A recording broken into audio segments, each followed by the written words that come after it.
Hi, this is Adrienne here from NourishingJourneys.com with one hopefully final video on how to get the cheapest flights abroad.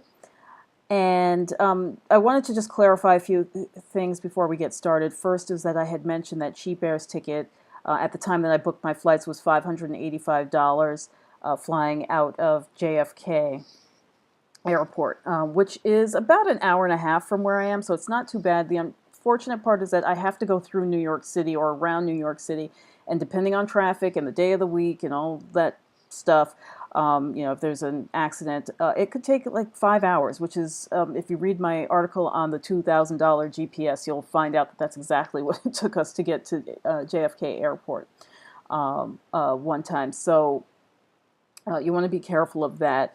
And that for the $20 per person difference between that and what Fly Cheap Abroad had listed for for a flight coming out of Newark Airport, which is much closer to me, the $60 really did not. It seemed like it pretty much would be a wash, and I'll explain. Not only because of the gas and the travel through New York City, but also because it tends to be more expensive to keep your car locked up for 2 weeks when you're going through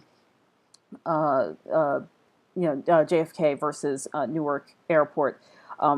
On that note, I just want to remind you that, or at least give you the tip, that it's generally better to park off-site than on-site at the airport.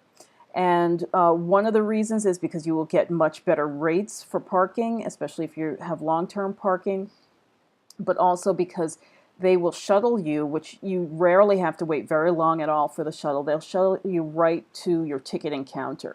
So that is a lot easier than having to walk across the parking lot with your children and your bags in tow, and then getting up the escalator and going on the air train, and then having to maybe go down another escalator just to get to your ticketing counter. So just keep those things in mind when you're traveling. Now, one thing I wanted to mention as well is that Fly Cheap Abroad has a glitch in their system that will charge your infant. So if you have an infant that's under the age of 2 and will be sitting on your lap, you should only be paying taxes and fees. And usually that's about, in our case for Spain, it was about $85 or $86. That's really what you should be looking at for travel to Western Europe. But on the note of taxes, now I want to explain to you that you want to take a look at your taxes, because this could also shift how much it costs for your flight. For example, here on Fly Cheap Abroad, you can see that the taxes are $420. If you remember from video 1, flying from with Continental, it would be about $120. I don't know why that is. That's just the way it is. But that information could be important depending on what you're looking at. And one final thing I wanted to mention is that if you don't see a flight that you are looking for example, we were talking about possibly going to St. Martin for Christmas, and I need my blast of vitamin D from the sun during the winter months. So we were talking about going down there, and I went to Continental.com and noticed that the fares, well, first of all, they didn't have any flights after January 1st, and that was a little odd to me. And the fares that they were quoting were also in about the $1,500 range. And so I forget exactly how I did it, but one of the sites like Travel Ticker or Webjet had mentioned that there were some specials on Continental.com, and I ended up coming to this page, which is under Deals and Offers, and it came down to special offers. I never do vacation packages, by the way.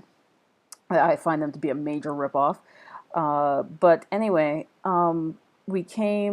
I came here and I clicked on this, and I found out that from New York there are all of these flights, and they were actually going right around Christmas time, although I might have a little difficulty pulling my daughter out of school twice in 1 month. But as you can see, the flights are much cheaper. Now, keep in mind, on the airline website, they're not going to include taxes. However, you're not flying to Europe, if you're not flying to Europe, then those taxes should not be terribly high. So like any of these, like Puerto Rico, 328, I'd be surprised if that flight was over maybe $450 when you're done with it. But I was actually able to find flights to St. Martin, which is a very expensive destination, by the way. I found tickets in the $500 to $600 range, including taxes. So, and that's at Christmas time. So it's all very, very doable. So I hope that you can use all of this information to your benefit. And I would love to hear from you about where you've gone to and what your experiences are. And hopefully I'll be making another video on how to find lodging overseas. All right, thanks a lot. See you soon.